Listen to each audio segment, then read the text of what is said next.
اور اسلامی بھائیوں، اگر کوئی انسان اپنی زندگی میں شرک کیا تھا، درگاہ پہ گیا تھا، مزاروں پہ گیا تھا، باپ داداؤں کے اندھی تقلید میں آ کر سب کچھ کر لیا، لیکن جب اللہ نے اسے ہدایت دے دیا، جب توحید کے لیے اللہ نے اسے چن لیا، تو وہ انسان اگر اللہ کے دربار میں سچے دل سے توبہ کرے، جیسا کہ فاتح مصر حضرت عمرو بن العاص رضی اللہ تعالیٰ عنہ جب نبی کے ہاتھ پر ایمان لانے کے لیے ہاتھ بڑھا رہے تھے، اپنے ہاتھ کو کھینچ لیے. نبی نے کہا کیوں ہاتھ کھینچ لیے؟ اے اللہ کے نبی آپ وعدہ کیجئے کہ اللہ میرے پچھلے سارے شرک کو معاف کرے گا. اللہ کے نبی نے کہا تھا اے عمرو بن العاص یہ سن لے، ان الاسلام یہدم ما کان قبلہ. اسلام جب کوئی انسان قبول کرتا ہے، اسلام میں داخل ہوتا ہے، اپنے سے پہلے سارے گناہوں کو یہ اسلام معاف کرا دیتا ہے. جب کوئی انسان ہجرت کرتا ہے، ہجرت کرنے سے پہلے کے سارے گناہ اس کا ہجرت اللہ کے دربار میں معاف کرا دیتا ہے. جب کوئی انسان حج مبرور اللہ کو راضی کرنے حلال پیسوں کا حج کرتا ہے، یہ حج اپنے ماں قبل کے سارے گناہوں کو مٹا کے رکھ دیتا ہے. اے عمرو بن العاص تو توبہ کر لے، تو اسلام قبول کر لے، اپنے ماں قبل کے سارے گناہ معاف ہو جائیں گے. آج بھی اگر کوئی کلمہ کو مشرک کسے کہتے ہیں؟ سورہ یوسف آیت نمبر 106 میں اللہ ان کا ذکر کرتا ہے. اللہ فرماتا ہے اعوذ باللہ من الشیطان الرجیم وما یؤمن اکثرهم باللہ الا وهم مشرکون. اکثر اللہ پر ایمان رکھنے والے مشرک کے مشرک ہی رہیں گے. اللہ پر ایمان تو لائے ہیں، زبان سے کلمہ پڑھتے ہیں، لیکن ہزار قسم کے شرک کرتے ہیں، ہزار قسم کے شرک. یا شیخ عبد القادر جیلانی، یا غوث، یا پیران پیر، یا علی المدد، یا حسین، یا علی، یا خواجہ بندے نواز، یا خواجہ غریب النواز، یا اجمیری، یا چشتی رحمت اللہ. اس طرح غیر اللہ کو مدعو کرنے والے، غیر اللہ سے استعانت طلب کرنے والے، وما یؤمن اکثرهم باللہ الا وهم مشرکون، اکثر اللہ کے بندے ایمان لانے کے باوجود مشرک ہیں. اگر کوئی شرک کرنے والا توحید کی دولت پانے کے بعد، سچی ہدایت پانے کے بعد اللہ کے حضور توبہ کرے، اللہ اکبر، وہ رب غفور الرحیم تمہارے لیے اتنا بڑا انعام رکھا ہے، اتنا بڑا انعام رکھا ہے. سنو قرآن مجید سورہ فرقان آیت نمبر 70، سورہ فرقان کی 70 نمبر آیت میں رب غفور الرحیم کا یہ اعلان ہے اعوذ باللہ من الشیطان الرجیم الا من تاب وآمن وعمل صالحا. جو آدمی توبہ کرے، ایمان لے کر آئے، عمل صالح کرے، یبدل اللہ سیئاتہم حسنات، ہم اس کے زندگی کے سارے گناہوں کو نیکیوں میں بدل دیں گے. نہ صرف اللہ گناہ تمہارے معاف کرے گا، بلکہ تمہارے گناہوں کو اللہ نیکیوں میں تبدیل کر دے گا. یبدل اللہ سیئاتہم حسنات وکان اللہ غفورا رحیما، اور وہ اللہ بڑا بخشنے والا، بڑا رحم کرنے والا ہے. وہ انسان جو شرک کیا تھا، گناہ کیا تھا، ہدایت ملنے کے بعد سچے دل سے توبہ کیا، ایمان لایا، عمل صالح کرنے لگا، اللہ تیری زندگی کے سارے گناہوں کو نیکیوں میں بدل کے تجھے تحفے میں عطا کر دے گا.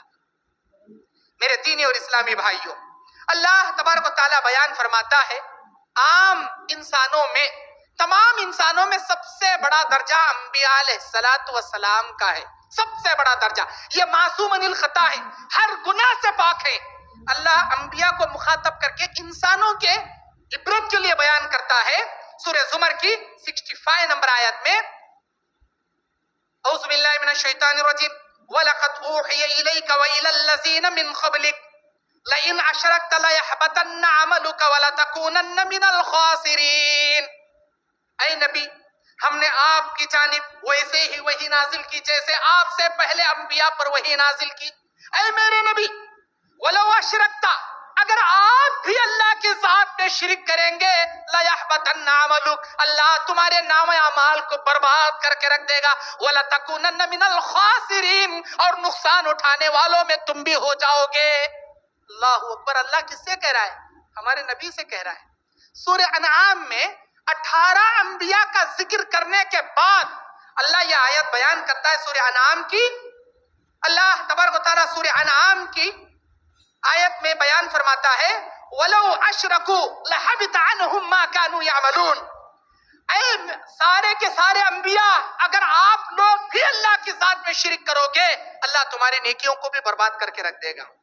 کن کو؟ 18 انبیاء کا ذکر کرنے کے بعد اللہ تبارک و تعالیٰ ان انبیاء سے مخاطب ہو کے کہتا ہے تمہارا بھی نیک اعمال کو ہم برباد کر دیں گے اگر اللہ کی ذات میں شرک کرو گے۔ شرک اتنا بڑا ظلم عظیم ہے، بہت بڑا ظلم ہے، بہت بڑا گناہ ہے۔ اللہ انبیاء کے شرک کو بھی معاف نہیں کرے گا، جبکہ کسی نبی نے شرک نہیں کیا، کسی نبی نے گناہ بھی نہیں کیا، گناہوں سے پاک تھے۔ انسانوں میں سب سے بڑا درجہ ان کا ہے۔ اللہ ان سے مخاطب ہو کے ہم دنیا کے تمام انسانوں کی عبرت کے لیے بیان کر رہا ہے، یہ بھی غلطی کریں اللہ ان کو بھی نہیں چھوڑے گا۔ ہم کو کہاں چھوڑے گا؟ ہم کو کہاں چھوڑے گا؟ میرے دینی اور اسلامی بھائیوں، جو آدمی شرک کرے گا اس کا ٹھکانہ ہمیشہ ہمیشہ کے لیے جہنم ہے۔ اللہ سورہ مائدہ کی 72 نمبر 72 نمبر آیت میں فرماتا ہے اعوذ باللہ من الشیطان الرجیم انہ من یشرک باللہ فقد حرم اللہ علیہ الجنہ ومأواہ النار۔ جو آدمی اللہ کی ذات میں شرک کرے گا اللہ تعالیٰ اس پر جنت کو حرام کر دیا اور جہنم اس کا ٹھکانہ کر دیا۔ صحیح بخاری حدیث نمبر 4490 پر 7 4497 حدیث بخاری کی، نبی علیہ السلام فرماتے من مات وهو يدعو غیر اللہ ندا، من مات وهو يدعو من دون اللہ ندا۔ جو آدمی ایسی حالت میں مرے گا کہ وہ اللہ کے سوا کسی اور کو پکارتا تھا، دخل النار، وہ جہنم میں جائے گا، وہ جہنم میں جائے گا۔ یا شیخ، یا عبد القادر الجیلانی، یا مشکل کشا، یا علی المدد ایسے کہتے کہتے مر گیا، جس کا آخری جملہ، جس کے زبان سے نکلے ہوئے آخری کلمات غیر اللہ کے لیے بلانے کے تھے، شرک کے کلمات ادا کرتے ہوئے مر گیا، وہ جہنم میں جائے گا۔ میرے دینی اور اسلامی بھائیوں، اللہ کے نبی صلی اللہ علیہ وسلم بیان فرماتے ہیں قیامت کا میدان ہوگا، جیسے قیامت کے میدان میں سارے بندے جمع کیے جائیں گے، 1,24,000 کم و بیش انبیاء علیہ السلام بھی رہیں گے، ان کے امتی بھی رہیں گے۔ ان تمام لوگوں کو بھیڑ در بھیڑ کی طرح جمع نہیں کیا جائے گا، صفے در صفے بنا کر جمع کیا جائے گا۔ اللہ کہتا ہے سورہ کہف آیت نمبر 47 کے اندر اعوذ باللہ من الشیطان الرجیم وحشرناهم فلم نغادر منهم احدا وعرضوا على ربك صفا۔ اس دن ہم تمام لوگوں کو جمع کریں گے، ہمارے جمع کرنے میں کوئی بھی نہیں بچے گا، اور صفے در صفے بنا کر جمع کیے جائیں گے۔ لقد جئتم کما خلقناکم اول مرہ، جیسا کہ تم کو دنیا میں پہلی بار پیدا کیا گیا تھا، بغیر کپڑے والے، بغیر ختنے والے، ننگے مادرزاد۔ اللہ ایسے تم کو قیامت کے دن جگائے گا، اور تمام لوگوں کی صفیں 82 صفیں رہیں گی، صرف اور صرف 80 پر 2 صف میں ساری دنیا کے انسانوں جناتوں کو اللہ کھڑا کر دے گا، صرف اور صرف 80 پر 2 صفیں۔ شروع کی 70 پر 8 صفیں امت محمدیہ کی رہیں گی، اسٹارٹنگ کی 70 پر 8 صفیں امت محمدیہ کی، لاسٹ کی 4 صفیں 1,24,000 انبیاء اور ان کی امت کی رہے گی۔ اللہ کے نبی کہتے ہیں کائنات میں آنے والوں میں سب سے آخری نبی، میری امت سب سے آخری امت، لیکن قیامت کے دن حساب کتاب ہو کر جنت میں جانے والوں میں سب سے پہلے میں اور میری امت ہوں گے، بعد میں دیگر امت جائے گی۔ 70 پر 8 78 صفحے امت محمدیہ کی۔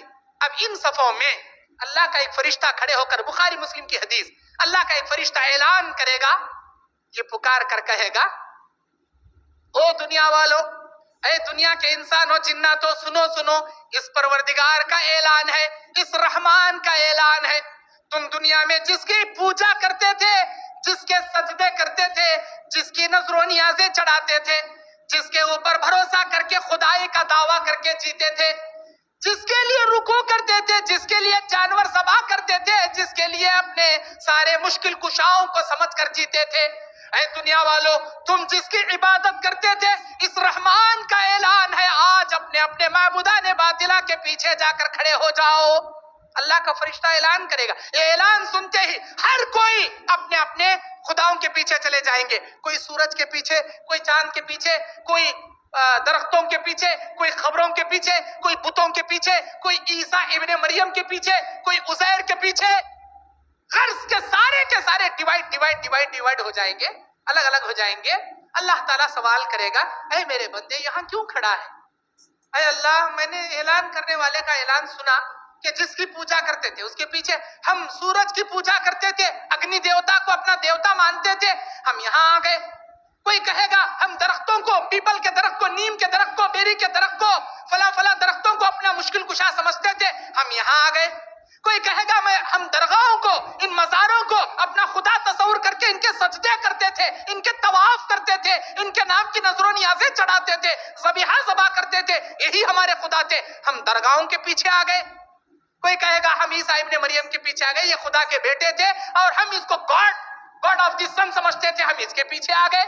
کوئی کہے گا ہم عزیر کے پیچھے آ گئے. کوئی کہے گا ناگ دیوتا کو، ہم ناگ کو اپنا بھگوان سمجھتے تھے، ہم ناگ کے پیچھے آ گئے. غرض کوئی بتوں کے پیچھے، کوئی خبروں کے پیچھے، کوئی درختوں کے پیچھے، کوئی چاند کے پیچھے، کوئی سورج کے پیچھے، غرض کے اپنے معبودان باطلہ کے پیچھے سارے ڈیوائڈ ہو جائیں گے. اللہ کہے گا جب میں عہد الست میں آدم کے پیٹ سے تم تمام لوگوں کی روحوں کو نکال کر سوال کیا تھا الست بربکم، کیا میں تمہارا رب نہیں ہوں؟ تم سب نے یہ جواب دیا تھا بلا یا اللہ، کیوں نہیں، اے اللہ تو ہی ہمارا رب ہے، دنیا میں جا کر تیری پوجا کریں گے، تیری عبادت کریں گے. لیکن تم نے یہ کیا کیا؟ درختوں کی پوجا، بتوں کا سجدہ، یہ خبروں کا سجدہ، یہ ولیوں کا سجدہ، وہ پیروں کا سجدہ، وہ سورج کا سجدہ، یہ عیسیٰ کا سجدہ، یہ کیا کیا تم نے؟ میری ذات میں شرک کیا. سورہ مریم آیت نمبر 85، آیت نمبر 86 رب رحمان کا اعلان ہوگا یوم نحشر المتقین الی الرحمن وفدا، یوم نحشر المتقین الی الرحمن وفدا، رحمان کے سامنے ایک وفد جمع کیا جائے گا. وَنَسُوخُ الْمُجْرِمِينَ إِلَىٰ جَهَنَّمَ وِرْدًا، اور سارے مجرمین کو اٹھا کر جہنم رسید کیا جائے گا، سب کے سب جہنم کی جانب ہانک دیے جائیں گے. جو بھی درختوں کا، خبروں کا، بتوں کا، مزاروں کا، دھاگے کا، پلیتے کا، تعویذ کا، گنڈے کا وغیرہ وغیرہ جس کے اوپر بھروسہ کر کے جیتا تھا، سب جائیں گے جہنم میں. اللہ کہے گا میں وحدہ لا شریک، میں رب العالمین ہوں، میری پوجا کرنا چاہیے تھا، تو نے بھروسہ اس بت پر کیا، اس خبر والے پر کیا، تو نے شفا کا ذریعہ اس تعویذ کو کیا، اس دھاگے کو، اس کڑے کو کیا.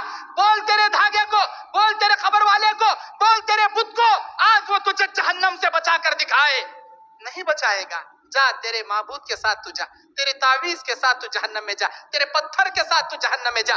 واتقوا النار التي وقودها الناس والحجارہ، ڈرے اس آگ سے جس آگ کا ایندھن انسان کو اور پتھر کو اللہ نے اس جہنم میں بنا دیا ہے.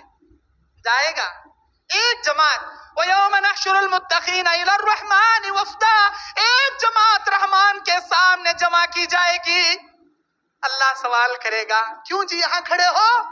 وہ جماعت جو رحمان پر ایمان رکھتی تھی، رحمان کا سجدہ کرتی تھی، وہ کہے گی ہم نے اعلان کرنے والے کا اعلان سنا، ایک ایسے شخصیت کے پیچھے چلے جائیں جس کی پوجا کرتے تھے، ہم ایک ایسے اللہ کی پوجا کرتے تھے، ہم ایک ایسے اللہ کا سجدہ کرتے تھے جس اللہ کو ہم نے آج تک اپنی آنکھوں سے نہیں دیکھا.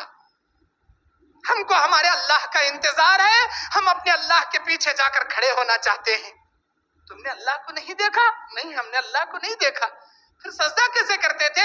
غیب پر ایمان لائے تھے، بغیر دیکھے اس اللہ کا یقین کرتے تھے، اس اللہ پر ہم ایمان رکھتے تھے اور اسی کے لیے سجدہ کرتے تھے. اس کے ماں سوا اپنے ماتھے کو، اپنے پیشانی کو کسی کے سامنے نہیں جھکاتے تھے. اللہ کہے گا تم اپنے اللہ کو پہچانو گے کیسے؟ اگر تمہارا اللہ تمہارے سامنے آ جائے تم پہچانو گے کیسے؟ سب خاموش ہو جائیں گے کیونکہ پہچاننے کی کوئی علامت ہے ہی نہیں، دیکھا ہی نہیں کوئی. پھر اللہ جواب ان کے مائنڈ میں ڈالے گا، سوائے انبیاء کے کوئی ایرا غیرہ نتو خیرہ بات نہیں کرے گا، وہاں صرف انبیاء بات کریں گے. انبیاء کے مائنڈ میں اللہ جواب ڈالے گا. پھر انبیاء بول پڑیں گے ہم کو ہمارے اللہ کو پہچاننے کی ایک نشانی ہے. جب ہم اپنے اللہ کی پنڈلی دیکھیں گے، ہم اپنے اللہ کی پنڈلی دیکھ کر پہچان لیں گے یہ ہمارا پروردگار ہے. اس کے بعد اللہ واپس جائے گا، جانی انجانی شکل میں پہلی بار سوال کیا تھا. پھر اس کے بعد اللہ تبارک و تعالی عرش عظیم سے اپنے پیر کی پنڈلی اوپن کر کے میدان محشر میں رکھ دے گا. اللہ اس کا ذکر، اس پر 9 نمبر کا پارہ تبارک الذی کا جو پارہ ہے اس پر 9 نمبر کا، اس میں سیکنڈ نمبر کا سورہ القلم، آیت نمبر 42، آیت نمبر 43، آیت نمبر 44 میں اللہ اس کا ذکر کرتا ہے۔ اعوذ باللہ من الشیطان الرجیم، بسم اللہ الرحمن الرحیم، یوم یکشف عن ساق ویدعون الی السجود وهم لا یستطیعون۔ جب اللہ تعالیٰ اپنے پیر کی پنڈلی اوپن کر کے میدان محشر میں رکھ دے گا، سارے لوگوں کو سجدے کے لیے بلائے گا، وہ لوگ اللہ کے پیر کی پنڈلی کے سامنے سجدے میں گر جائیں گے۔ کون؟ توحید پرست جو صرف اللہ وحدہ لا شریک کا سجدہ کرتے تھے، اللہ کے پیر کی پنڈلی کے سامنے سجدے میں گر جائیں گے میدان محشر میں۔